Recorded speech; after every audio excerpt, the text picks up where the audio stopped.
Rob? Yeah.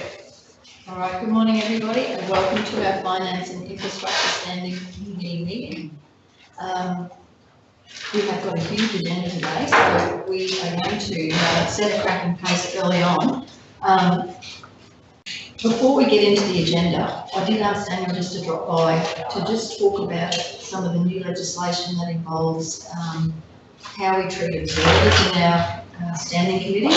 So I might just flip to Daniel just to give us some advice about that. Thank you, Madam Chair, through you. Based on the agenda, I'll be as quick as I can and concise. Councillors, you'll have a document in front of you there, which is some advice, formal advice from King & Company solicitors based around declaration of conflict of interest at committee meetings. I sought this advice for two reasons, and primarily it was to support the Game Plan Advisory Committee in its governance. So we had two councillors who have declared conflict of interest at council meetings based on recommendations from the Game Plan Advisory Committee. So I sought to understand the appropriateness of their involvement in that decision making. So part one of that is the chair for the Game Plan Advisory Committee declaring conflict of interest at a council meeting. Based on the chair's role having been nominated and supported by council, there's no concerns or no governance issues around those conflict of interest, provided that all members of advisory committees declare or indicate to that committee that they have an intention to declare their conflict of interest at the council committee when that matter will be discussed in the future. So that's part one of the advice you'll see in front of you. And part two was around attendance of non-members at committee meetings or standing committees. So if on page 3, you'll see question 2, number 13 there. It explains the Act does not expressly prohibit a councillor who is not a member of the committee from attending and speaking at a committee meeting, either voluntarily or at the committee's request.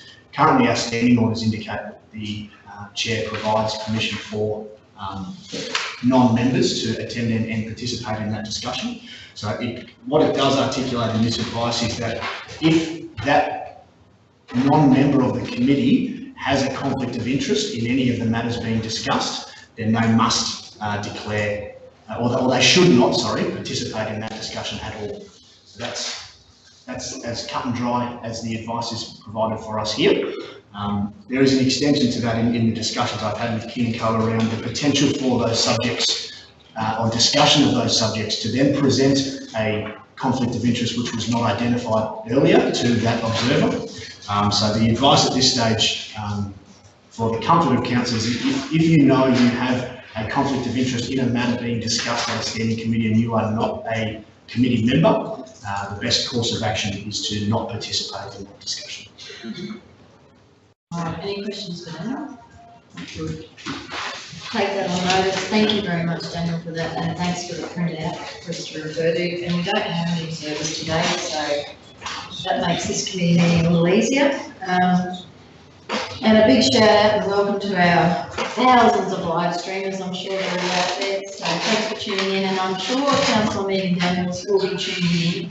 And of course, a big congratulations to Megan on the safe and healthy arrival of little Hamish. Hope it's all going well for you out there, Megan. And we'll see you back here soon. We don't have any apologies, but we do have a leave of absence from Councillor Megan Daniels. So if I could have someone move, Councillor Nixon, second Councillor Rob, that we accept that leave of absence for Councillor Daniels. We've got the confirmation of the minutes of the previous meeting, which was on the 9th of October. So if someone would like to move to receive those minutes, move Councillor Brimblecombe, second Councillor Rob. I'd encourage you just to have a look through those minutes. If there's anything that you wanted to amend or change or draw your attention before you put that to the vote, please let me know. Is everyone happy? All in favour? Carried. Thank you. Business arising out of the minutes, you'll note, whilst we had a very full agenda, most of it was in relation to reports, receiving reports. There was only one item for decision, and that was in relation to the NDRLA tenders. Did anyone have any business arising out of the minutes? No. We'll keep moving. Review of outstanding meeting actions. There's only 3 things on the list, I believe. Blackwood School Water Supply landholder resource agreements and the Willows water situation. There's not a lot on those landholder resource agreements, but I'm sure that's around water and. We're touching on the topic of water and related. Yeah. Anything there anyone had a question about? Just with the Blackwater School water supply, asking how that's progressing. Through the chair, Councillor welcome. Now that we've got George Bourne and Associates on board, that's one of the projects that they're passing. So there's a meeting being held sometime in the next few days here to try and get them to progress for us. Since we've lost that one master. So no soon it's here, but I know there was problems with water connections at the Hunter Street, going across Hunter Street. Is that being resolved or? That's part of it. Thanks, Councillor Duncan. All right, we'll move on to the review of upcoming agenda items, and I think in light of our conversations yesterday, I think, as chairs and members of committees, we do have a responsibility to really have a good look at what's on these agendas, and we do really have the ability to shape what that looks like and to ensure that the things that are on the agenda are things that we see as relevant, strategic and important. So I realise we haven't had a lot of time to digest that, but I think that's part of my responsibility as chair is also to have some input into that. So was there anything there that anyone wanted to raise or have an issue with? If not, I'll keep moving. The first item on our agenda today, Paul Wayne, welcome Wayne, is from Corporate Services, and that's in relation to managing local government rates and charges. Yep. We missed one. Petitions. Gerard petitions, how many have we got? Absolutely nothing. Noted, thank you. Lisa, thank you. Oh, God, sorry. Really? Well, we're just getting you warmed up there. I need better glasses, I think. Material personal interest, conflict of interest, personal duties and benefits. Councillor Rolfe, you've already indicated you do have something to declare. Thank you for that acknowledgement, so I'll hand over to you. Yes, Madam Chair, thank you. So from the elected member declaration, I'll go to option 2. I declare that I have a conflict of interest in this matter. The nature of the interest is I hold shares in Santos Limited, which is mentioned in the document. It is part of the document 13.3 departmental updates, number F. And I determine that this personal interest is not of a sufficient significance that it will lead me to making a decision on the matter that is contrary to the public interest. I will best perform my responsibility of serving the overall public interest of the whole of the council's area by participating in the discussion and voting on the matter. However, I acknowledge that the remaining councillors must now determine, pursuant to section 175E 4 of the Local Government Act 2009, whether I have a real conflict of interest in this matter or a perceived conflict of interest in this matter, and if so, whether I must leave the meeting while this matter is discussed or voted on, or I may participate in the matter in relation to the matter, in the meeting in relation to the matter, including by voting on the matter. Thank you. Thank you, Councillor Rolfe, and as we've done, we've had a bit of practice with this. We might just ask you to just leave the room while councillors just discuss the matter and vote on the matter. Yep, I've got to take my key. Get back in. No, So be around all the time. You're not going to lie like you. Just a moment. We just can't see you. All right, councillors, we have to decide whether Councillor Rolfe has a real or perceived conflict of interest. and whether you feel she's able to stay in the room or not. Any feeling in relation to that? I think the discussion we're having today is not going to have any impact on councillor Roth's shares. We're only discussing the impact on our road system and relates between Santos and council. I can't see that. This item's not for decision, it's just a report for noting. Yeah. I think the conflict is real in relation to the fact she has those shares. But I think on this occasion I'll be guided by my colleagues, but I do believe she would be able to stay in the room and participate in the discussion. Others feel differently? I guess if you take it to the nth degree, it is, it's probably affecting the bottom line at Santos. It just depends how far you want to look at this, I guess. Councillor Brundlecombe? I'm happy for her to say, I certainly would, I don't, she has a conflict, but it's not going to affect either council or Santos. Councillor Hayes? I'm happy with it. Her interest is sufficiently diluted in this matter. There's no decision making, so I expect I'm happy for her to stay on. Move Councillor Nixon, second Councillor Brundlecombe, that we agree that Councillor Roth has a real conflict of interest, and she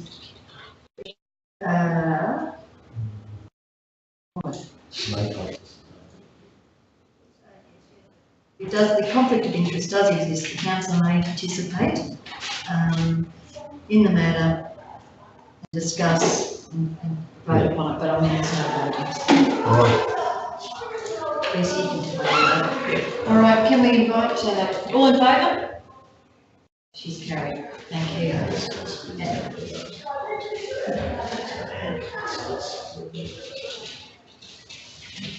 Great news, Councillor Roth, you are welcome to stay in the room. Get that toasted. All right, Wayne, you've probably warmed that seat up, but in relation to corporate services, we've got our first agenda item today, and that's managing local government rates and charges, the QAO performance report. And this was touched on at the LGAQ state conference recently, so very timely to have you here, but Mr. Bradshaw, did you want to introduce? Thank you, Madam Chair. Councillors, the QAO have been undertaking a number of performance audits over the last 12 months or so. This one on rates and charges is particularly interesting because it talks much more about the transparency of our rating practices and the decisions that we make. Wayne's put together a report that articulates, what's in those recommendations and the impacts upon council. I'll ask him just to hit the high points of that on the way through. This is really an information report for council, but we're really trying to make it concise and give you enough information to be aware of what those impacts might be on the ongoing rates and charges setting of councils for the upcoming budgets. Thank you, Wayne. Thank you, Madam Chair, councillors. With the report, as Mr. Bradshaw indicated, the Queensland Audit Office undertake a range of performance audits they have a schedule of information that they work through. One of the issues potentially, because of some of the concerns around council rating with the Fraser Coast Council, and what they found to be evident in a number of other councils as well, is the potential validity of the council's rating decisions. That it was expanded further into looking at sort of whether councils are transparent in their rating structure, whether they're and in their budgeting decisions around rates, and whether sort of they're looking at setting rates on a sustainable measure, or whether they're looking at purely political elements to determine their decisions. So there's a number of findings that were identified. Three of the key ones are identified on the first page of the report as to how transparent our council's rating strategies. Do councils consider sustainability, and are councils meeting their legislative obligations? There was also a number of recommendations that came out of the report. There was 3 for the Department of Local Government, and then there was a number of others that were specifically related to local governments.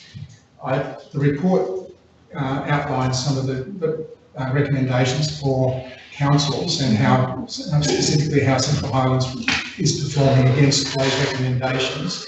Some of them we're already doing, some of them sort of highlight a couple of areas of potential concern. It doesn't really address the recommendations to the Department of Local Government. But I'm happy to talk about those if there's any questions about that.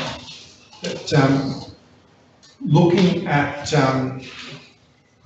sort of some of the premises that were made come out of the key principles that councils have under the legislation around setting rates and charges, and key principles of transparency, sustainability, efficiency and council representation. And we're also looking at rating and practice principles of fairness, equity, meaningful contributions, predictability and user pays where practicable. So, one of the questions that came out around transparency was level of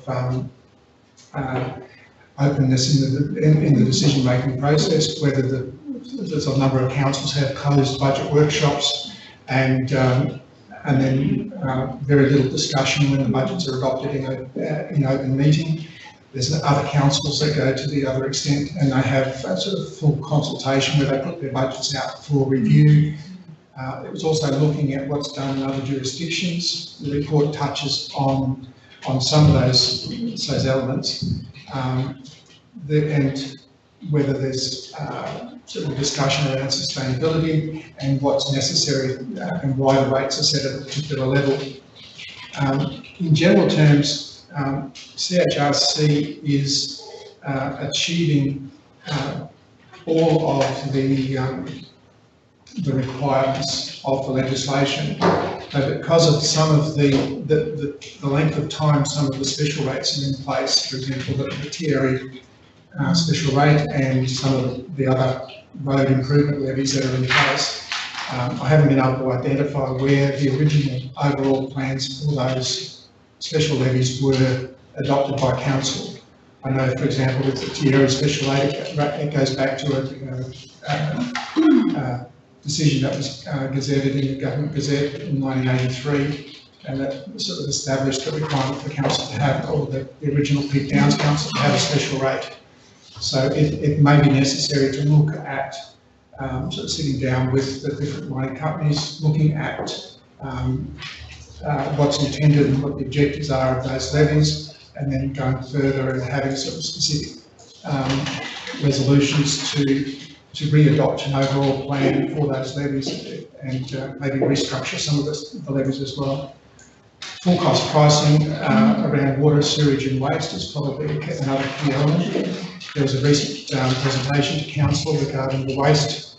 It's been, I think it was 13-14 was when the last review was done for water and sewage. There's been a couple of other studies done in the meantime, but we probably need to look at updating those to ensure that we're sort of addressing full cost pricing recovery, and council will then probably need to look at making a decision around what level of engagement is considered appropriate for the other general rates. There is an existing consultation rounds with community reference groups and regular visits to community locations, so whether we utilise existing structures and add rating levels and so forth into that, or whether we establish a specific rating reference group, that's entirely up to council. So having said that, I'm happy to answer any questions about that. Councillors? I was just going to make a comment that we've had a lot of concern about the water rates and the charges. So I think that we really do need to get that community consultation right, just to stop all that when people just weren't aware of what was going to happen. Just would have stopped a lot of angst in the community if they had not been aware of what was happening. Councillor? Yeah, Madam Chair, the report from the audit office about the performance audit, so do they give to individual councils? Will we get a report on how our council is in relation to this? In general terms, through you, Madam Chair, no. That how they undertake their audits, generally they select a range of councils. For this one, there was 5 councils that they did a detailed analysis for, and then there was a survey response sent to other councils, and they just pulled information from the other councils. There's other information that they pulled down from the consolidated data return that's submitted annually to the Department of Local Government, and then they sort of pull that information through. Copies of the draft reports are then sent to individual councils prior to final publication or presentation to Parliament, and then councils are given an opportunity to respond to the findings and the recommendations out of the report. So, but they don't specifically contact individual councils and say, look, this is an area that you might have concerns in. They leave it up to the individual councils to look at the issues raised and identify and then take appropriate action. The full report is on the QAO website, and probably would be good to actually board councils that link. It's 64-page report, but it makes for very interesting reading. Yeah, it's very, very good. It wouldn't, Chair, wouldn't identify individual councils. I haven't read the whole report. I have a copy of it, but what I've run my eyes over is, it's very interesting. I think Wayne, you've done a good job pulling out the things that are quite relevant to us. And what I am learning is that increasingly councils throughout regional Queensland are going down the line of doing some sort of engagement around budget with the community. And whether it is, like you're suggesting, Wayne, having a budget reference group, or actually just taking it on the road and seeking input from interested community members, it seems to be working quite well. And I know, talking to the Mayor of Southern Downs Regional Council, Tracy Dobie, that's something that's working incredibly well for them. And they just, it's just reaping the rewards is the way, the method that they've, embraced in relation to budget and community engagement and consultation. So something to consider, and I suppose, like you were saying, Councillor Nixon, around the water. My big fear is for the water. I think we do need to have another close look at the water. I'm just not confident that we've got our model and methodology right there. And we're really only looking at cost recovery on our water rating model at the moment. And to move to full cost recovery terrifies me unless we've got the right information underpinning what we're at the moment. So I think that's an important consideration for us going forward. So have a good look at that water and sewerage. So will this come through you, Chair, to Jason? Will this come to audit committee then for a detailed? Through you, Madam Chair, to answer that, Councillor Rolfe, it was raised at the last audit committee where the QA brought it to our attention. The report exists. We're happy to bring a similar report to this back to the audit committee next month to raise their awareness of it. Certainly the issues that have come forward today are requested for follow-up, and we'll come back to Council in relation to what an engagement plan around budget rates and charges will look like for 1920. Yep, very good. Thank you very much, Wayne. I know we've got your next, you might as well stay right there. Obviously, we've got the next reports in relation to forecast and long-term sustainability of local government. And again, that's a resolution. Oh, yes. I'm all over the shop today. So the recommendation is there, councillors, that CHRC receive the information report from the QAO on local government rates and charges. Have someone moving? Councillor Rolfe, seconded. Councillor Bill, Councillor Whisker, all in favour? Carried, thank you. So, yes, the QA performance report. Why did you want to move straight into that, or Mr. Bradshaw? I'll just start off again, Madam Chair. The QAR have done a number of these reports now in relation to long-term sustainability. The last one is in 2016, and again, they're looking at those general aspects that impact the long-term planning and sustainability of local governments, particularly concepts around asset management, what the full capital works programs look like, and making sure that there's a good interconnectedness between asset management plans, long-term financial plans, and the overall future direction of the organisation. I'll get Wayne to highlight the key aspects of that report, but again, in the work that we've been undertaking to date, we're working towards a lot of those principles that are in and contained in that report. Queensland has a stronger focus than a number of other states on the sustainability of its local governments in the longer term, and that links to what we're just talking about around the flexibility for revenue raising with the rates and charges, where other states have, you know, a range of constraints, including capping and sort of budget parameters that they work towards. So Queensland provides that autonomy, and it's now making sure that we're actually closing the gap between the asset management plans and what our planned and deliverable capital works activities are. Wayne, I'll let you talk to the detail of it, thanks. Thank you, Madam Chair, councillors. This report actually goes back to sort of 2016-17, and so it's an older report, but a lot of the issues are still very current. QAO generally said that a lot of Queensland councils are not financially sustainable in the long term because they're budgeting to spend more money that they're bringing in, and that's been one of their major concerns. The other part of the concern is around their asset management and their ability to fund renewal and refurbishment works on their infrastructure as and when required, and that's something that has been communicated to council consistently. But so the audit findings identified that they didn't find a lot of information to support a strong degree of confidence in a lot of the long-term financial forecasts that were being presented, partly because they weren't confident that the right data was being used as the basis for those predictions. They also weren't confident that councils were selecting the correct inputs as far as growth parameters, inflation indicators, and other cost drivers moving forward. So they found that there was a very poor link in a lot of cases to the asset management plans, and that they didn't actually specifically say it, but they felt that a lot of councils are developing asset management plans just to tick a box and put them on the shelf, and then they're just making decisions around infrastructure investment based on squeaky wheels and other things that come through. So that looking at the recommendations, again, there was a number of recommendations specifically targeting local government.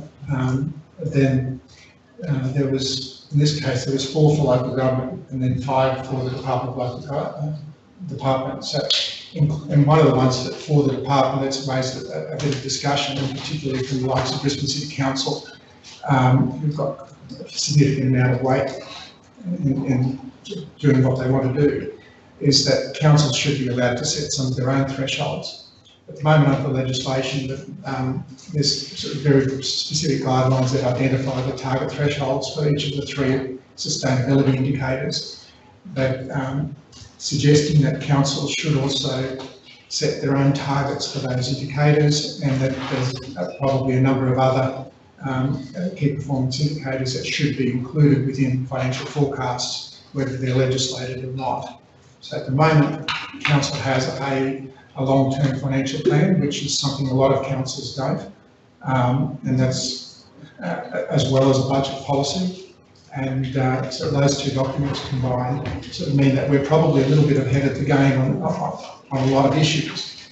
But as I said, there's still some work to be done with developing the asset management plans to the next level, developing the project decision framework around decisions that are made for capital investment, and sort of making sure we're doing the right work on the right projects, and then sort of considering some of the funding decisions around how we sustainably fund growth and upgrades to our infrastructure network.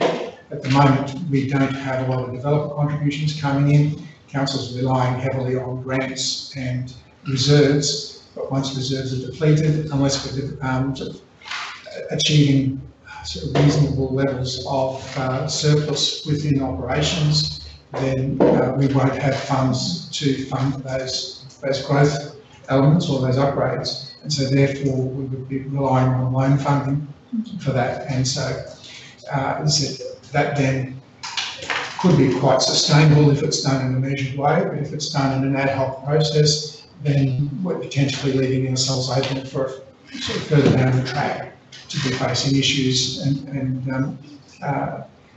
passing on a legacy of unsustainable debt. So looking at specific impacts for council, in general terms, we're fulfilling the broad objectives of the regulations around the development, but there's still opportunity with certain specific targets and strategies, and looking at particularly sort of developing a governance framework around the capital works program. Do you have any questions? Good advice in there too, Wayne. Any questions, councillors? Very good, and I mean, it is reassuring the long-term financial planning that council's done through your leadership, Mr. Bradshaw, is very, very important for this council. And it's reassuring to have that, and the work that Mark's doing around the asset management planning, you know, it's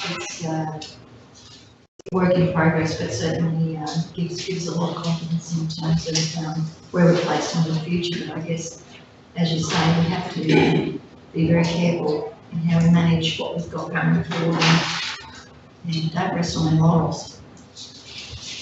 Any questions for Wayne? Very good report there, Wayne. Thank you very much. Recommendation. There is a recommendation where the Central Highlands Regional Council received information report from the QAO on local government financial sustainability. Who had their hand up first? Councillor Nixon, Councillor Roll. Who's Nixon, second Roll. All in favour? Carried. Thank you. Thank you so much, Wayne. And the next agenda item is the asset management roadmap. Welcome Mark Atkin to the warmed up seat there, and Mr. Bradshaw. Thank you, Madam Chair. Councillors, this is our periodic update around the asset management roadmap, the progress that we've achieved today in terms of the activities that have been set for the current 12-month period, reporting back on their progress and forecasting where we are in terms of those activities today and what our future focus will be. I'll ask the manager, Margaret, to lead us through this conversation, looking at particularly those graphs on page 29 of the statement. Thank you, Margaret. Thank you, Jason. Through you, Madam Chair, all the councillors. As Jason said, we adopted our asset management strategy and roadmap in May 2016. And the roadmap was developed based on the National Asset Management System, and this provides you with an update of what we've progressed to date since my last update. So I'm pleased to say that we've completed a full revision of our asset management plans, along with continuing very important work with the Tech One implementation. We've commenced a service level review. We've done a pretty comprehensive backlog analysis, and we've commenced the asset condition project. I'll be bringing separate reports on the backlog and the asset condition project to a future meeting. From memory, I think it's the first meeting in December. And whilst, if you have a look at those, the spider graph and the other line graph there, it appears that we haven't achieved as much maturity as the council would probably expect over a 2-year period. There were a lot of core competencies within the asset management maturity system that won't be achieved until we have fully implemented Tech One. That being said, there's a lot of progress being done in the background for that. As mentioned in that summary, the asset management plans have been updated. But as previously mentioned in council meetings before, they are predominantly based on financial valuation data. They do not represent the physical condition data, which is critical, and it's a good segue into the report that Wayne just spoke about in terms of our sustainability around making sure that we're investing at the right time and on the right assets. So briefly there on page 30 of the report, Tech One, we're moving full steam ahead in terms of the enterprise asset management module. That essentially is the replacing of our Ascetic, which is our current valuation system that we use. We also have commenced work on our strategic asset management module, and that's the, again, replacing the functionality within Ascetic on predictive modelling about where we need to actually invest in our assets. The asset condition project will be, even though council, through the budget, we've adopted, I think, about $500,000 for us to actually spend on that. The evaluation, which will actually be on criticality and risk, because 500,000 won't go a particularly long way across our entire network of assets. So we are focusing it on high risk assets such as water and sewage, and that will be the first focus for that. The service level project, we've commenced stage 1, 2 and 3. A lot of data mining and analysis going on in that. Not much to report on that at this stage, but in the meeting in December, I will actually provide a more comprehensive update on that one as well. The marketing strategy, we completed this probably about 12 months ago, but with the implementation of Tech One and such intensive training going on across the organisation, we believe that there might be a bit of change in education fatigue if we also rolled out marketing strategy around what does asset management mean for the organisation from a top-down and a bottom-up approach. And around roles and responsibilities, we've clearly defined basically a matrix of roles and responsibilities, and a report's going to ELT within the next fortnight that will discuss how that will be part of people's position descriptions moving forward and be part of their key performance indicators. On page 31 of the report here, I won't go into the detail, but it actually gives a lot more detail for council's interest on the roadmap detail, going across objectives such as accountability and direction within the organisation, asset information management, asset lifecycle management and service level management. Council, as you can see, that there are areas that are highlighted in yellow. Those ones are dependent on the Tech One implementation as well. And whilst there are a lot of greens in the roadmap detail, there's a lot of yellows and there's a lot of progress being done in the background. So in summary, Council, I just would like you to receive this report and happy to take any questions. Thank you, Mark, and thanks to your team for the continued work that you're doing in this space. It's really important work, and we appreciate the updates. Council, any questions for Mark? No, we're getting there slowly. Pardon? So we're getting there slowly, aren't we? Yes, slowly but surely. Yeah. And as you say, Toto coming online will be a great thing for the work you're doing as well. So very good. Thank you very much, Mark. There is a recommendation there, councillors, that we receive the asset management roadmap update report to 31st of October 2018. Moved Councillor Nixon, we received that. Seconded Councillor Wimbledon, all in favour. Carried. Thank you, and thank you once again, Mark, and congratulations on the work you and your team are doing. We appreciate that.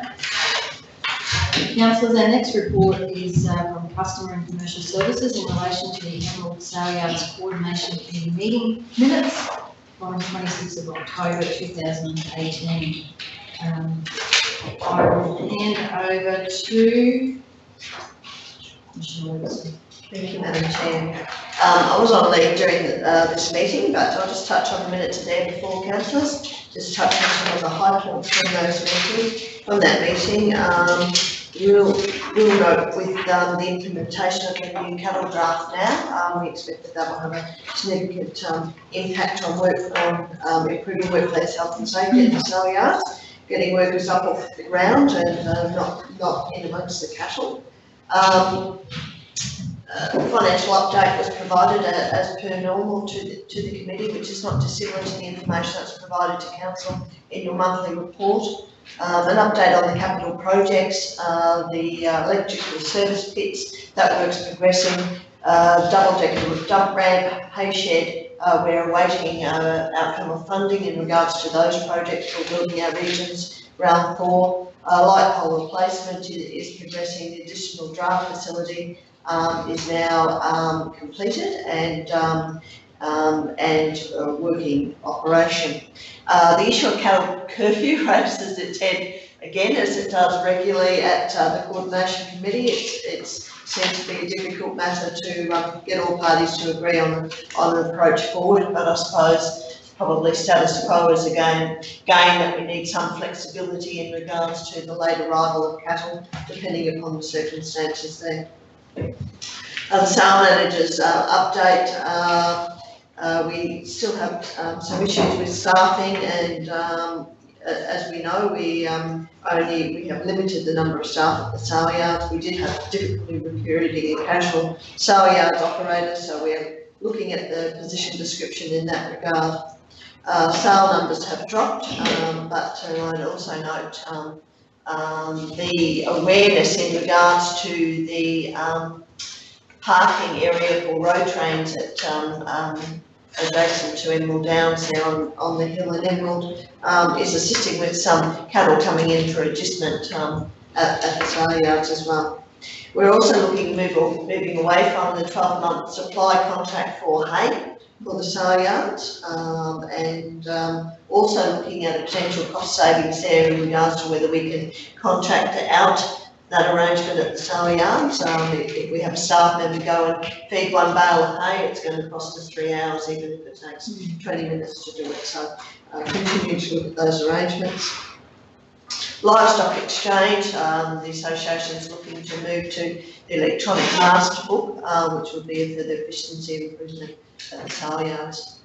Springsure sale yards, we have had contact from a member of the community in looking to place a box for kangaroos, and we're looking at a chiller box for kangaroos at Springsure sale yard, so we're looking at that at the moment. And also discussion in regards to bull sale that's held at the Emerald sale yards, and I think that's provided some assurance, I think, for the individual conducting that in regards to some future sale yards. So I'm not sure whether the Chair, Councillor Roll, has anything else that she may wish to add. Through you, Chair.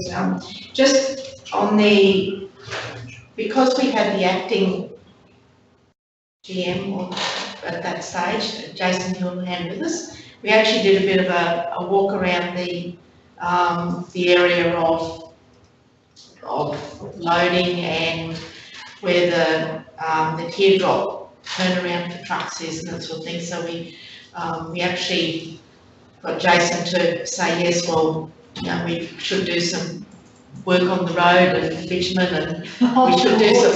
Excellent. It'll be a 3-lane highway. Traffic lights.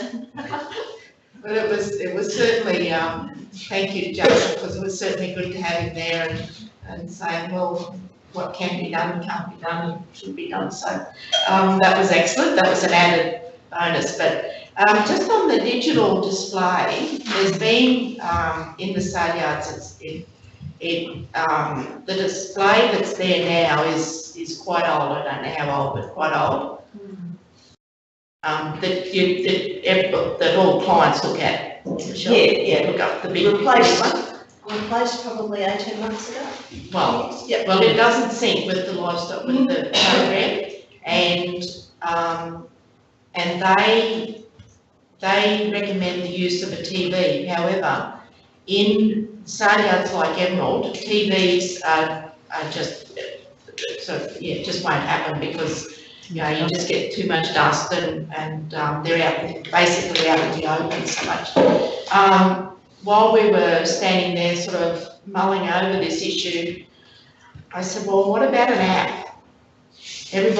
Most people have a phone. So there is that thought going around that might be a way of mitigating this issue of a TV that we'd be replacing every other 6 months, I would imagine, because Livestock Exchange actually recommends the use of a TV, so it's not worth it. So that was that. Now we have had talks with the the bull sale proponents, and they are going to have a meeting with general managers and council about the bull sales going forward, and also with the manager of the sale yards about issues of bulls camping in the sale arena, in the sale pens, etc. With the use of paint and things. So there are some things going on. It's all the sales have been good, which has probably been unfortunate in a way because it's drought cattle, but you know. I noticed the numbers have dropped off. Yeah, they have. There was actually no sales in October, I think. But that's the nature of sale yards and selling, isn't it? You know, you just can't. Yeah. And I think even the meat processors at the moment are quite teasing Rockhampton are only processing 3 days a week, and they look like they might shut early. So there's just not that's why it will have dropped off. Apart from that, everything's good. Thank you. Very good report there. Thank you, Chair of the committee, and thank you, Michelle Webster. And also acknowledge that Councillor Nixon is on that committee as well, so we're well represented there. So thanks for the work you do there, ladies. So the recommendation is that we receive the minutes of the Emerald Sale Yards Coordination Committee meeting. Would someone like to move that? Move Councillor Robb, seconded Councillor Nixon. All in favour? Carried. Thank you. Moving along.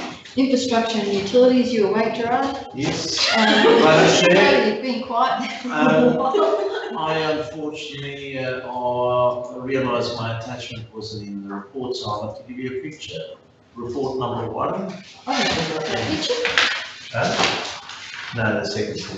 The first one, two applications, one application for permanent road closure. Councillors, I will just quickly point at it. It's over that section, if you can see my rule. This is for Pritchard Road. Yeah, Pritchard Road, that section there. Long and short of it, application for permanent road closure. My report contains details about our sewer main, rising main from Industrial Avenue, Wolf Road to Park Avenue going through there. Basically, probably the most critical infrastructure. Basically, my recommendation, as with all these matters, council would object to that road closure, not purely because we've got infrastructure in there, but it doesn't deliver any long-term benefit in terms of rationalising road corridors and access. We can't categorically state we'll never construct Pritchard Road through, so from a policy perspective, I recommend council object to it, and we'll take it back to the Department of Natural Resources and Mines. Unless there's a plausible reason that we haven't considered as to why we should grant it. Does anybody actually, like just at that far corner there, through the chair, it just looks like someone might be accessing through that corner? There is, when I'm speaking straight off memory here, I do know that Mr. Birch owned a lot of that land down there. I thought Canonic yesterday may have sold it. So there were informal private accesses running around that area. Our formal road, and I'm looking at Mr. William, our formal road, I think, finished just past the accommodation village. Yep. So effectively, that's all I know. So if people are using it, they're basically using it as private access. It does look like there's a little well-worn track there. It doesn't look like it's up to council maintenance. No, we won't maintain it, so it will just be a private access extended driveway to the properties at the back. Yeah, it's just seemed to be a shame to close something that looks like it's a part of a permanent, through road. So we're objecting to the permanent. Yeah, We I are, know. but we've got infrastructure in there as well, Yeah. so if we have to maintain it, so we, unless there's a subdivision being proposed that reconfigures everything, there is no merit in supporting a closure of any road reserve in an urban setting such as this. Yeah, because, it has the potential for development, doesn't it? You don't, oh, well, actually, we have to revise that view. That's all under the flood overlay, so it's massive. They'll have to do massive filling to achieve it. So unfortunately, whoever wants to develop there will, it will be a costly development. Any other questions, queries, comments, councillors? It's pretty straightforward. Recommendation is there before you. Would someone like to move that? So we have Councillor Ross, second Councillor Brimblestone, all in favour? Carried, thank you, councillors. Gerard? The second one, remiss of us, but this thing has been around a while. It is just simply tidying up the access into the Bohemia showground, so I've got all the image there. The sales yards were sitting in the road reserve. It happened when Mark Ebel was still here as manager of Parks and Gardens. We went through the process, we paid our fees, and I would assume that the opening and closing has occurred, but basically I just thought it's prudent to let council know, because we should, as a principle, I'll bring all road closures to council. But this one has just happened in the background, so just promoting. I think we remember that one quite vividly, because the property was sold. Been on for a while. And they wanted to get that done before it was sold, so this is old. Move councillor Nixon, second councillor Roll. All in favour, that recommendation supported. It's a nice quick one, councillors. So moving into departmental updates, first off the rank is corporate services, Mr. Bradshaw. Thank you, Madam Chair. I'll ask Margaret to assist with this one as well. Councillors, for some time now there's been an item sitting in the board reports about how we can utilise council resources for broader community outcomes. This is really a policy decision that we've been doing some research on, and we want to bring back a policy, I suppose, that provides a number of options to council in terms of how broader community outcomes can be undertaken using council equipment and resources.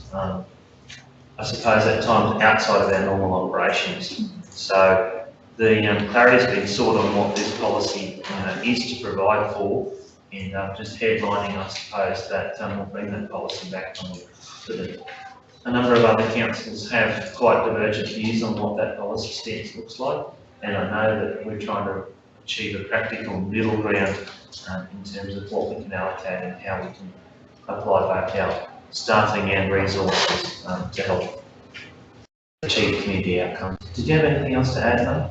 Oh, thank you, Jason, through Madam Chair and councillors. The actual report doesn't really highlight, the main focus of it is in the event of a disaster or any form of major impact on the community, that we utilise our plant and vehicles and make that available to the community in the response to recovery.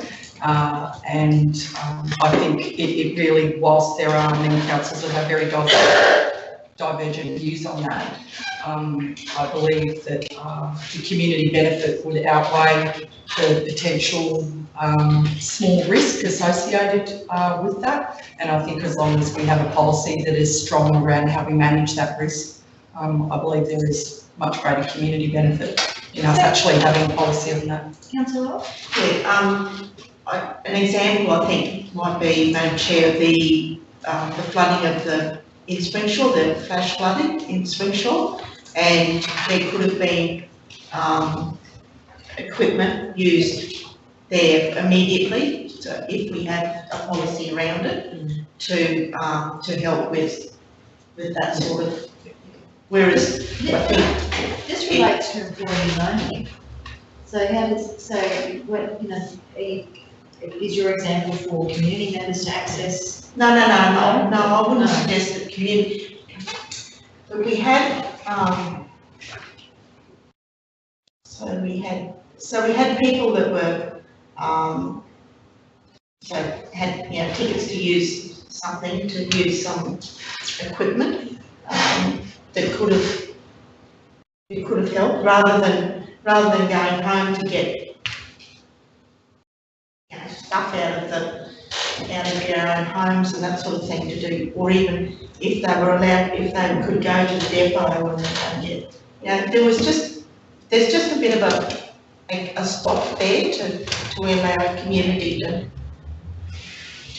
Gerard, you have something? To the chair, councillors, I think we already applying in part some of this informally. We have in kind where we have our resources and our employee go out and do work for Shell Branch or Springshore Wastepack, etc. We also have scenarios where people will volunteer their time after hours with our equipment to go do the same work. So this, I would suspect it's around that where any of our employees say, listen, I am going to, I want to help the club do something, can we use a piece of equipment?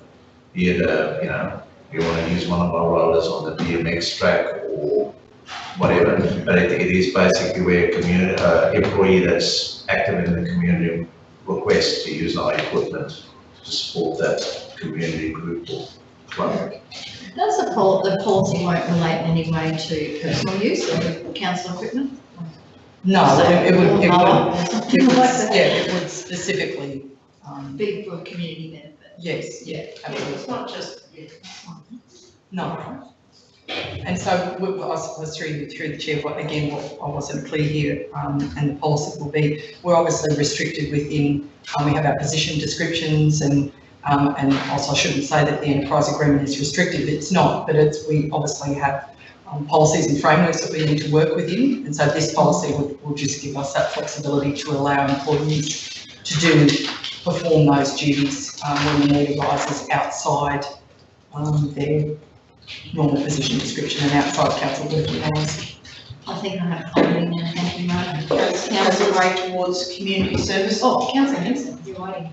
Yeah, just a comment. I think we did have a policy regarding this. I know several years ago we went through and had a policy in relation to flooding and fires in particular.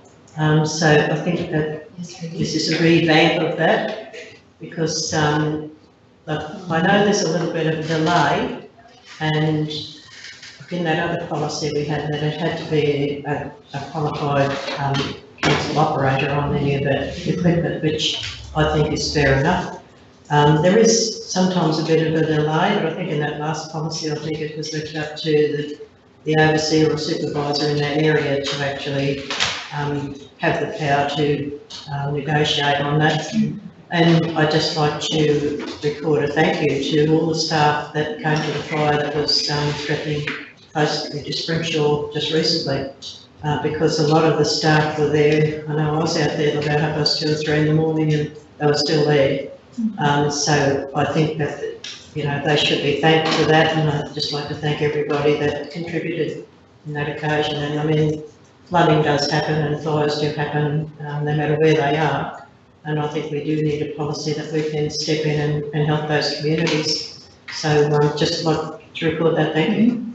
Thank you, councillor Nixon, and a couple of very relevant points and a great memory there, because I do remember that policy being discussed, and for that very reason, that people don't need to waste time worrying about what the process is. There's a policy that supports quick enabling of use of equipment in a positive way, and also councillor Nixon, we receive those thanks through the Springshore Community Consultation Meeting in the community, and that really does reinforce your thank you today for the good work that the council did in terms of protecting that community at a time where it was a bit threatening fire there. So definitely support those thanks from passed on to those like involved. Thank you, Mark, for that update. That took a little more than the designated 2 minutes, but important. The recommendation is that councillors that we receive the Corporate Services Departmental update report highlighting the key activity for the month of October. Moved councillor Brindleton, seconded councillor Roth, all in favour? Thank you. Customer and commercial services, over to you. Michelle Webster, Thank thank you you. in relation to this departmental update. Thank you. So councillors, information before you in regards to Opera Airport, just a couple of high points to touch on. In regards to staff, the new airport manager is working well and certainly has extensive aviation knowledge and experience, which is very beneficial to myself. And he's fitting in well in regards to his new duties at the airport. We recently conducted some training for airport reporting officers and work safety officers at the airport, with 5 council staff participating, and also extending that invitation to training to 5 external persons as well. For council's information, there's some increased activity from our security contractors in regards to unattended vehicles at the front of the airport, at the front of the terminal. So this is obviously a security risk, so additional signs have been put up and security in place, process of educating staff in regards to this matter. So if you're hearing some concerns from members of the community, we're dealing with this due to the safety risk that emanates from parked vehicles. I'm advised within this report that the Bush Kids Fun Flight, which was held on Sunday the 28th of October, was very successful, with 16 aircraft and more than 40 staff were involved. Airport management for the day was a huge success. We've also undertaken some inspections at our aerodrome landing areas at Dingo, Doringa, Springshaw and Rolleston. Several observations have been made by the new manager in regards to these runways, these airfields, and matters will be acted upon in regards to those issues over the coming weeks. Been several meetings, which are statutory meetings, which are required at the airport, meetings of safety meeting and security meetings, and emergency committee meeting with airport stakeholders and users. There will be an aerodrome emergency exercise that will take place on the 1st of December at the airport, which will be a significant exercise. Statutory requirement is we must undertake that type of exercise every 2 years, and we undertake a desktop exercise every other year. The airport master plan quotations have been received, and that work has been awarded to GHD. In regards to capital projects, the RPT aircraft apron, we're now considering that project to be part of the larger runway project. The main reason for that is there will be a need for similar material skills, plant and trades. So it gives good synergy and efficiency in regards to combining it with other similar work. We will discuss in confidential session in regards to the significant runway reconstruction project. Emerald Airport floodway mitigation works for the west side of the airport. That tender has been awarded to Simon Contractors at a value of $186,000, so we'll see that work commence shortly as well. Just in regards to non-performances, so in regards to runway 1533, just to bring to council's attention, there's a section of that runway which is now being deemed as unserviceable by the airport management and poses a risk. So the safety committee has agreed, and subsequently there's been a threshold displacement put in place for that runway, which effectively shortens the runway. However, the remaining length of the runway is still sufficient to cater for GA aircraft, so no impacts in that regard. Sale yards, I've spoken a little bit in regards to the committee meeting, but I suppose in regards to highlight the additional drafting area. So that's been completed, and installation of the drafting tub and curved race, and the new draft facility is now fully commissioned with pneumatic drive control. So as we've highlighted, that achieves greater workplace health and safety for our workers. We will, though, look to progress some small catwalks are yet to be completed, and the automation of a couple of gate latches for that project.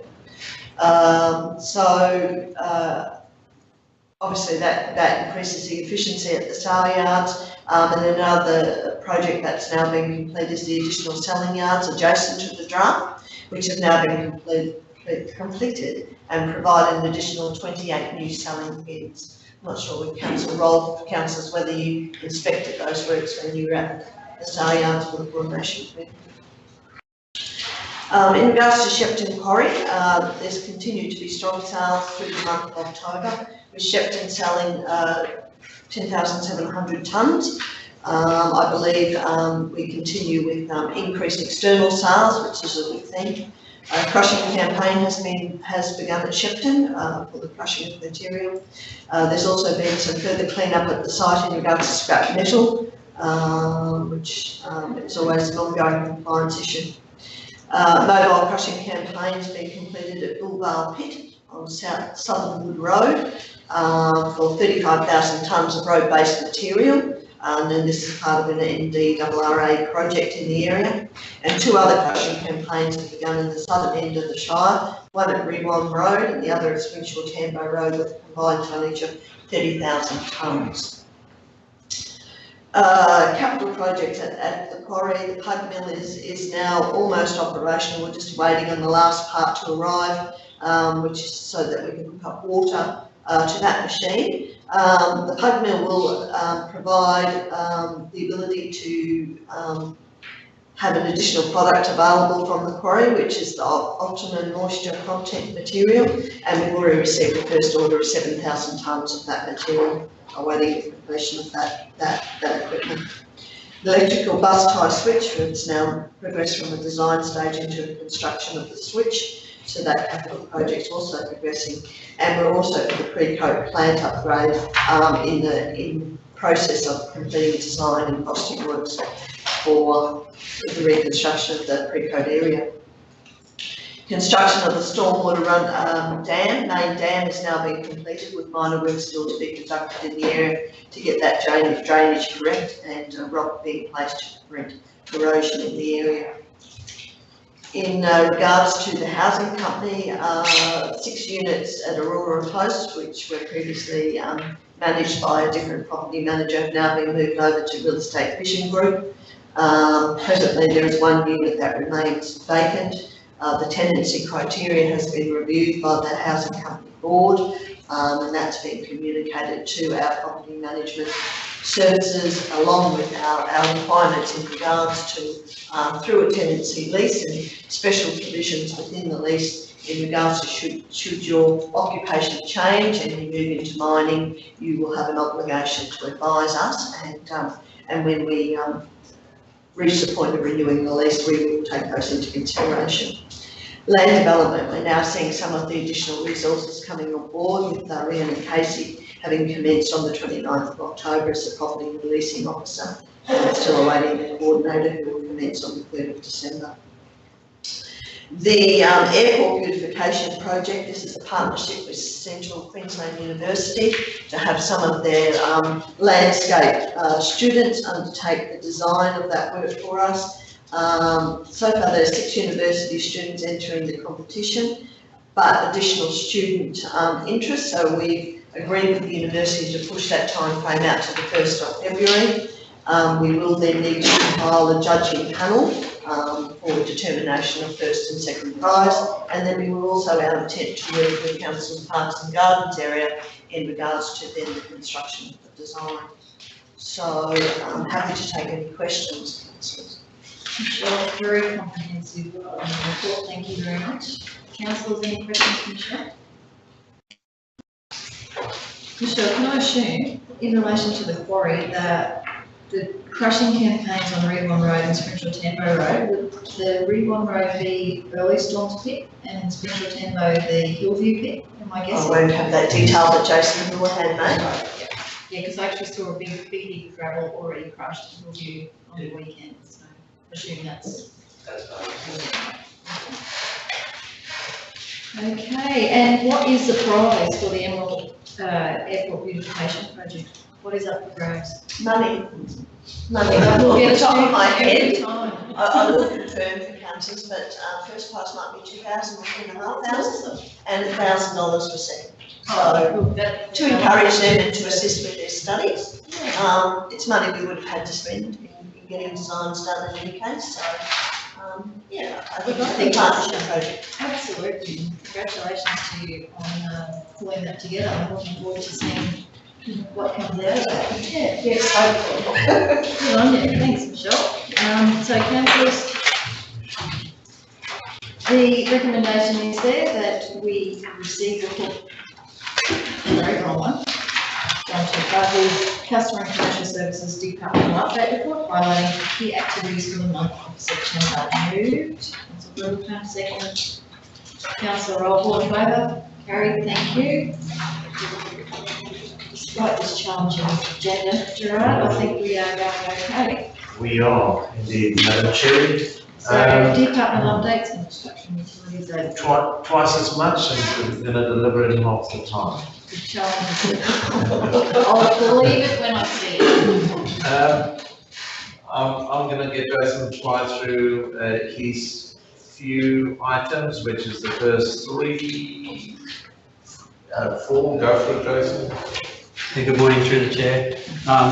So the first couple of updates here, we'll go with the first one is an overview from the meeting with Building Queensland CEO, which was in Rockhampton on the 10th of October.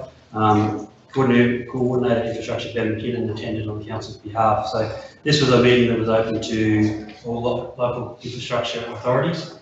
Central Highlands Regional Council was the only local government that did attend that session, so it was a good opportunity for us to have a bit of a one-on-one with the CEO and to get to, I guess, discuss some first-hand issues. The Gower River, the Vince Lester Bridge was one of the topics that was discussed in terms of projects in regional Queensland that are hard to justify.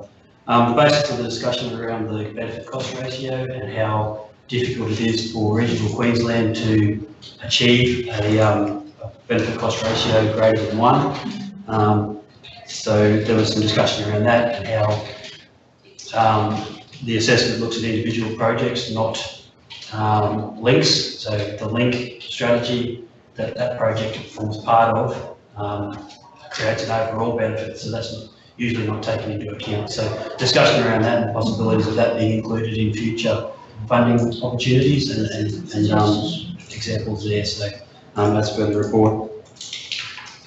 I will just go through and take questions at the end, or if there are questions, you can keep going. So the next one is just an update. So we were previously discussed in front of council a commitment from infrastructure to undertake a database of our resources in terms of water and gravel. So we have a comprehensive gravel resource database, which is all the locations of existing gravel pits, and we are continually updating the quality of those pits through testing in that database. So we're undertaking a similar for water now. So traditionally the water resources and the use of water from property owners and known locations are hoping in the supervisors or overseers head, so it's about getting it down on paper for future use and establishing written agreements, formalised agreements with property owners. So that's ongoing. So there is a map as part of the attachments. I just have one to add. I know you've got our family water supply from Uranus, but there's also one available in the Arcadia Valley at Frederick to the west got access to that, that water there. And I think So the map is sometimes probably we about 20–25% complete. Yeah. So it's just an indication that we are working on it. Because you can very rarely use that from where stands. Yep. There's always some sort of complicated reason why you can't access that, but right next to it, you've got that water supply. So it is a work in progress. Thank you, Madam Chair. So the other part of that is the formalised agreements where we're working with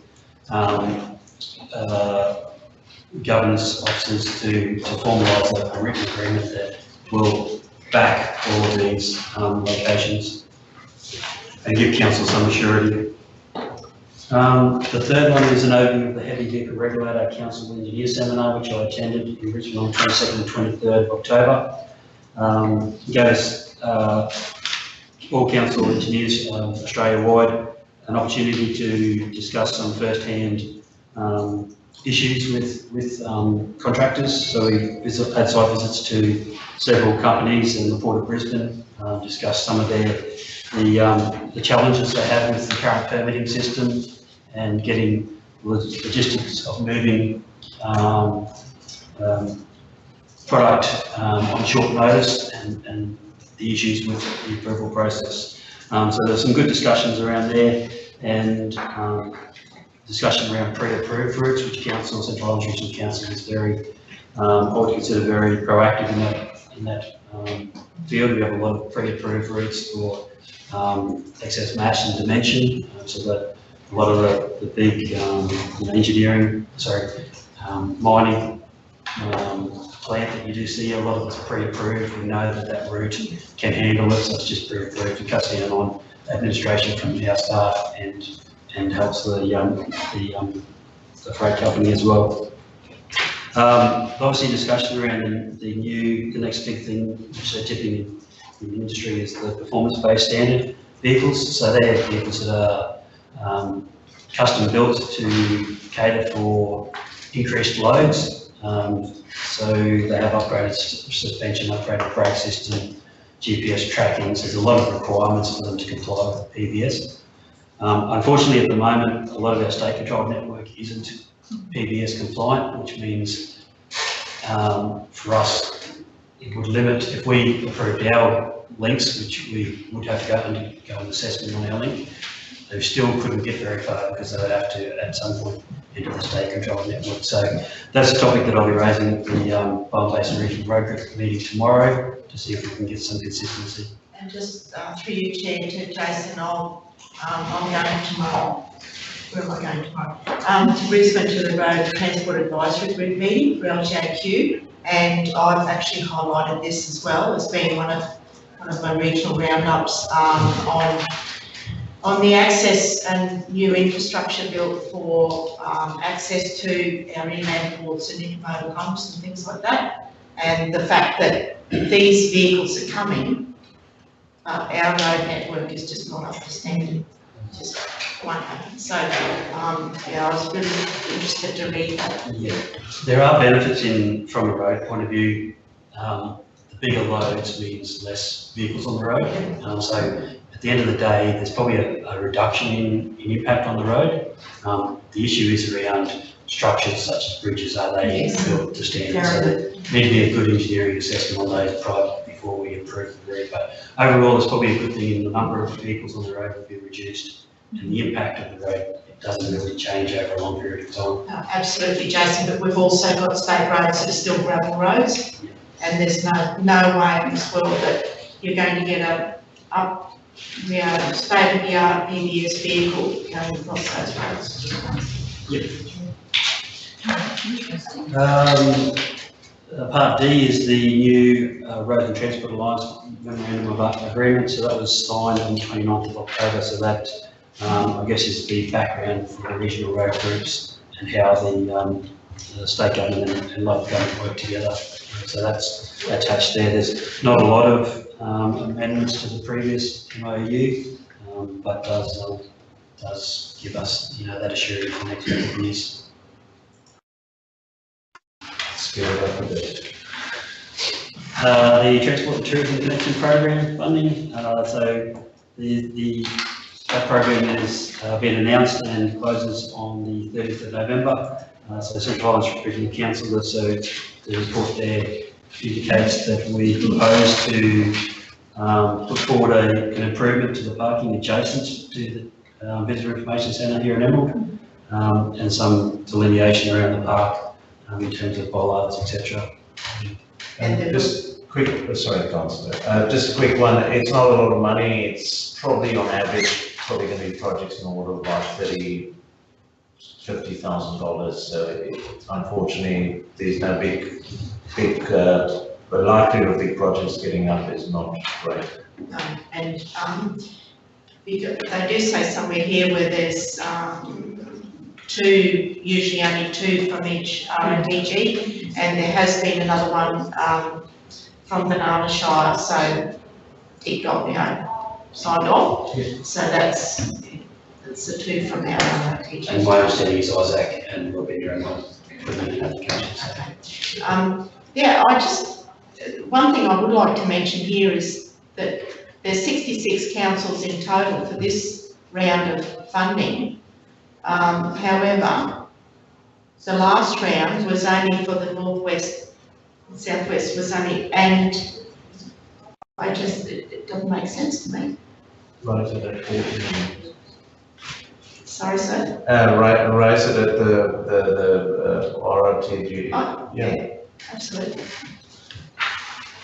So the next one, the Santos GLNG update. So basically, we are continuing slowly to work through a road impact assessment with Santos. The original draft was considered insufficient in terms of what they were proposing was the impact on our road network. They've subsequently gone away. They're also dealing with Maranoa Regional Council for their network. The conditions that Maranoa are applying will impact ours further in regard to putting more vehicles on Malkais Road. So it's a bit of back and forwards between both councils and Santos at the moment. We are planning to meet with them again on Thursday down on site to go through some more discussions with them, but it is continuing, not as quickly as I'd like, because we should be down there doing work now.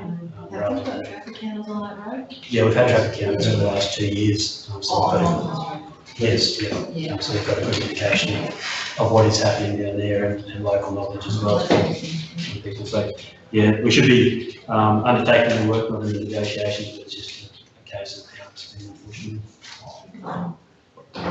Done. Any questions? Outstanding report, Mr. Moore. Great report. Yeah, thank you, but very interesting, especially that stuff around PBS vehicles. Just high points out of my state conference I attended on the Gold Coast. They do everything bigger there. I did have a cheeky swipe at our Institute of Public Works dressing gown adorning a certain mayor from down that neck of the woods. Mark McQueen is interesting. If you guys want to follow his link, is back to how the world's changing. I've included his top 20 trends, but basically the world's changing. Michael Pascoe was the MC. He definitely did not paint a gloomy picture of our Australian economy, and he did take a few very blatant swipes at the government trying to get re-elected and not running the country well, which one would expect from an economist. Some of the papers I've included just the high points. Orange Sky, great to see the story of young guys changing the homeless story through conversation and where they've ended up. So the whole thing of conversations. Native Title, they did launch the portal. Michelle Webster was involved with some work up here. We did not get mentioned or given credit in any shape or form. Disappointing. It is. That was the portal. Greg White, Dr. Greg White from the University of Sunny Coast, very fortuitous. This next day, Michelle did engage him to come and provide us some input into the runway problems we've got. And then I'm going to fly straight through to Peter Manning and ask him just to, in 2 minutes, sum up the rest. Good morning, councillors, through the chair. So just quickly through mine, in October, beginning of the month, or the very beginning of the month, was when we had to submit our annual KPA reporting to the regulator. So there was a lot of work done in the previous few months with my team, finance, rates, IT, to dig all the data out against all those indicators, but that went in. National Water Week was tail end of the month. The message about sustainability of water in general, it coincides with the year 2 students having a water module. So we took 2 school groups of about 120, 110 odd kids in total through this East Nagoa plant. And just a quick thing on sewer jump up relining, where we've used a different technology this last year to save the money of digging up big holes in the backs of people's properties by using the relining process. So that's something we are carrying on again with this year. So, any questions? That is impressive. Thank you very much for the name. Councillor, any questions for Peter? Just one question, when they put a camera down a pipe, what size pipe can they put the camera down?